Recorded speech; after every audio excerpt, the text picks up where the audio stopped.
everyone, Dawn here. Welcome to my channel. Thank you for visiting with me today. I'm just getting ready for my day. We've got stuff going on today, so I have to get ready. But I wanted to talk about something because I received a few messages asking me why I'm not talking about Gypsy Rose on my channel, why I'm not covering the baby and all that. And okay, so let's talk about that for a minute. So let's talk about why I'm not talking about Gypsy Rose. So if that makes sense. And I know some people are going to be a smart ass in the comments, be like, well, you're talking about her. I'm explaining why I'm not discussing her regularly on my channel right now. So I don't know really how to make that clear to some people, but the reason she's not a topic on my channel right now is because I like to analyze the case because I find it an interesting case.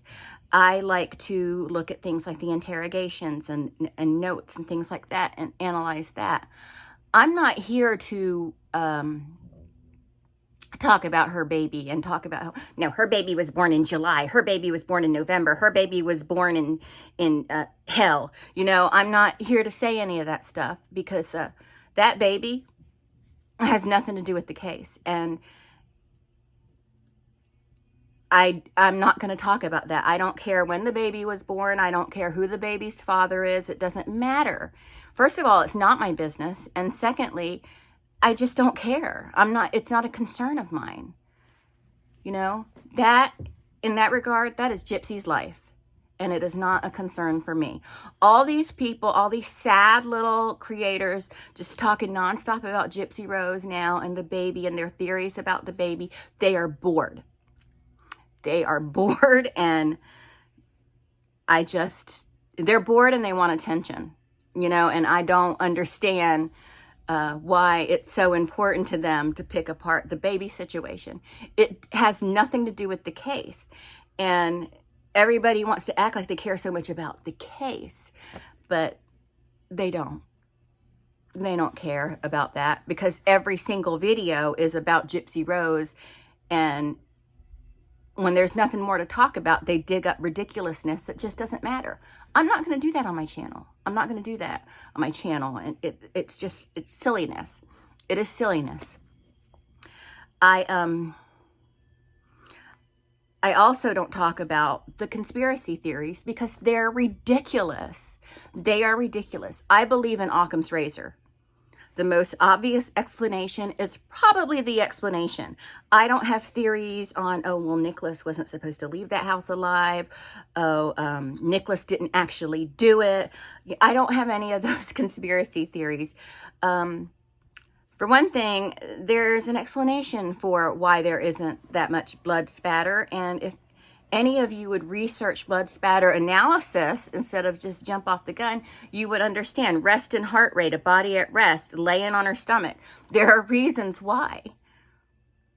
And I'm actually trying to get my friend who works in homicide at the local sheriff's office, if she or her coworker will talk to me about blood spatter, because they don't have like a Dexter. They don't have a blood spatter analyzer. They have they don't have a blood spatter specialist. It's just the people who do the forensics, you know, they do that too. You know what I'm saying?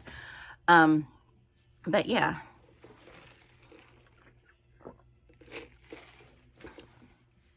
maybe I can get her to appear on my channel. We'll see. But everybody says there's no explanation for this. There's no explanation for that. There's no explanation for this. There's no explanation for that. Still, the most obvious thing is Nicholas did it. Okay? Sorry if that pisses you off. But again, I believe in Occam's razor. I don't believe in weird theories. I don't believe in conspiracy theories. You know, maybe a conspiracy theory out there is correct.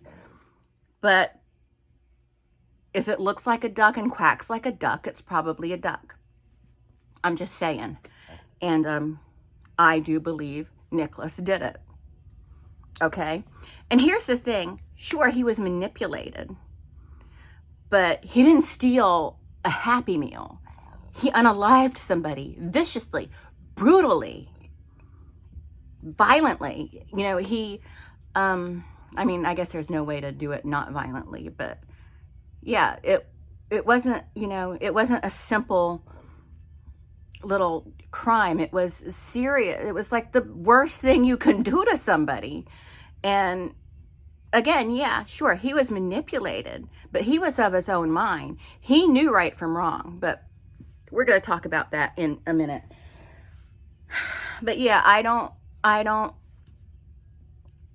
care about the conspiracy theories. I think they're ridiculous. I think it's silly. I think it's people just trying to create content for the sake of creating content, and it's nonsense.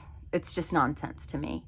And until someone can definitively prove, and I mean a professional, not like Nancy sitting at her coffee table, not her. I mean someone with credentials can explain to me another theory. Maybe I'll consider it. But for right now, I don't consider any of the conspiracy theories because I think it's ridiculous. And also, Gypsy isn't going back to prison, so it's all for naught. You know what I mean? So that's why I'm not really talking about Gypsy on my channel anymore. Now let's talk about Nicholas for a minute. So everybody is sending their letters for, you know, to try and get him clemency. And I understand that. I understand the support for Nicholas. I do. He did a horrible crime and he deserves prison time for that. Do I think he deserves life in prison without the possibility of parole? No, I don't think that. And that's what we're going to talk about next. So I know that this topic can be polarizing, but I just want to get my thoughts out there. Excuse me, I'm sorry. This doesn't change my opinion of Gypsy Rose. And look, we can disagree. We can disagree and still be friends. Toddy and I don't agree on everything, and I think we get along great. So you can disagree with me politely. We don't have to fight. We don't have to argue. I believe what I believe. You can believe what you want to believe, and I will respect your choice to believe that. So I wanted to talk about Nicholas Godejohn. I want to talk about the number of times that he said he stabbed Dee Dee. This isn't the only thing I want to talk about, but this is the first thing I want to talk about. Yes, he did say 4 times, but listen to this whole bit from his interrogation. Just listen to the whole thing. So when you say 4 actual stabs, so those are the ones that went in deeper? Yeah. Was there some little ones? Or There might have been, because the truth is I counted the ones that went in deep. I didn't count if there's any other ones. okay. So if there's any other ones, you just didn't count those because they didn't go in as deep. Yeah. Okay. But you know that 4 of them went in deep. Yeah. Okay. Do you know where those 4 deep ones were? Are you counting the one in the back of the neck or not in that 4? No. Okay, so the back of the neck would be something different. Yeah, it's completely separate. Okay, so the 4 that went in deep, do you remember where those went at on her body? I honestly can't remember because So he said he only counted the ones that went in deep, you know, so he counted the 4, but there were other ones. And I believe what Nicholas says because other than the very beginning of the interrogation, he's been honest. He was even partially honest during the beginning. And many, if not most, autistic people have no guile and they are honest to a fault. And I think some of the theories, again, out there, although I do think it is important to theorize and discuss cases to learn more about people and crimes and how our minds work. I'm just going to bring this up again. I do think some of the theories out there are way off. All of them are off, I think. They're just crazy. We aren't living in a television show. We're not. Most of the time, again, the most obvious conclusion is the right conclusion. I don't buy into conspiracy theories. And again, I believe in Occam's razor. And again, I do think that life in prison without the possibility of parole is too much for this particular crime for Nicholas. But I don't know. I haven't really completely decided on that, but I don't know. What I guess I'm trying to say is I feel like a lot of people, he should be someplace, not necessarily prison. I'm not going to say I know what's best for him. I do believe that he needs help and guidance that the prison system is not going to provide for him, especially to someone serving life, you know. And he likely is not getting any kind of rehabilitation in prison. And they probably think it's not worth it since he's serving life anyway. But he's not a serial killer. And this is, as far as I know, his only violent act. Yes, it's a doozy. It's a serious one. And murder should never be dismissed. It's a big deal. It should never be forgotten. There are real victims, and it's terrible what happened to Dee Dee. Sorry.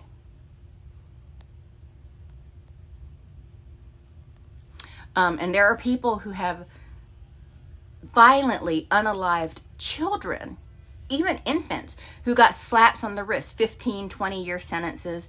And I do realize that's also jurisdictional, but they are out walking the streets. There are child killers out walking the streets.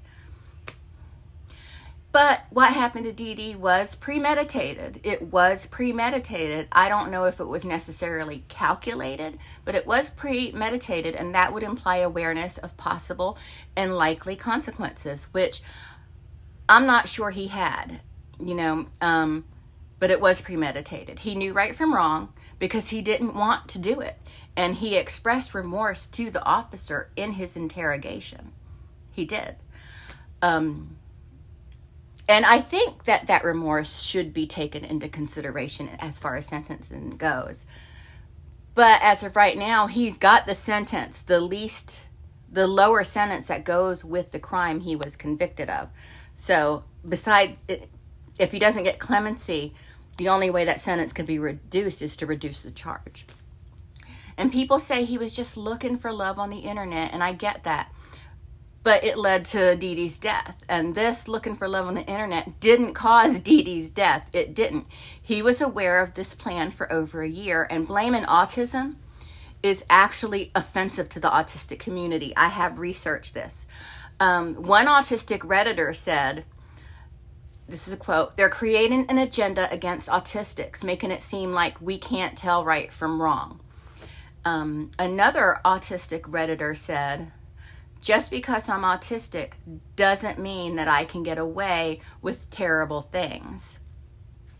And also, autism doesn't make you incapable of knowing right from wrong. And here's another one, and then I'll move on. This is another quote from an autistic Redditor. "Autistic men get to murder because they get infantilized.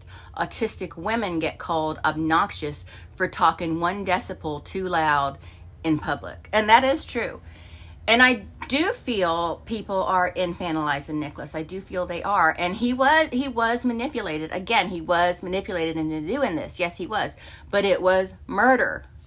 It wasn't a small thing. It was a brutal, bloody, vicious murder. And guess what? There are a lot of people in prison, autistic and not, because they were manipulated by someone. The only difference is we know about Nicholas's case, so we're fighting for Nicholas. And that's admirable. I think it's great that you want to fight for Nicholas. I do. But we got to fight for other people too, right? And my big concern about Nicholas is if he were to get clemency, which is what is being asked for, how would they monitor to make sure that this doesn't happen again? There are evil people out there that would target him just to see if they could get him to do it again, just to test him. He would need to be closely monitored, and other than an ankle bracelet, which is pretty limited, what can they do? It's like this. If the justice system does it for him, it would start a precedent, and they would have to review all similar cases. And it's up to attorneys to decide what's similar. And maybe he could be sent to a mental health facility, maybe. But then there's the expense. And then there are also a lot of lawyers that will be submitting appeals for their clients asking for the same thing. And sure, that's the court's problem. They would have to decide who does and does not deserve leniency. But that's their job anyway. And let's talk about mental health really quickly. The mental health industry is very congested. There are limited government funds for public mental health care. Insurance companies, private and through an employer, they like to fight on paying for mental health care. And in some cities, getting an appointment with a psychologist, much less a psychiatrist, is crazy, with lack of a better word. People are put on wait list. And the last thing you need if you require mental health care is to be put on a wait list. It's the last thing you need. And Nicholas was found guilty of first degree, which means he knowingly caused the death of someone, after deliberation on the manner. The punishment shall be life imprisonment without eligibility for parole or death or release by act of governor. So we're asking for an act of governor. But let's talk about diminished capacity, because I noticed that has been coming up a lot as far as Nicholas is concerned. Diminished capacity it's a legal argument that a defendant's mental state was impaired, preventing them from forming the intent required to commit a crime. That can be argued. In a homicide case, diminished capacity asserts that a certain defendant is incapable of intending to cause a death, and so must have at most caused a death recklessly. Manslaughter. And not all jurisdictions allow for a plea of diminished capacity. However, Missouri does. I looked into that, and Missouri does allow for argument of a diminished capacity or a plea or whatever it is. I need to take a sip of my coffee. I love my coffee beverages. But anyway, that's really all I have to say on the matter right now. Discuss in the comments if you want. There is no reason to be rude. Be polite, be nice, be kind. And I will talk to everyone later. Bye.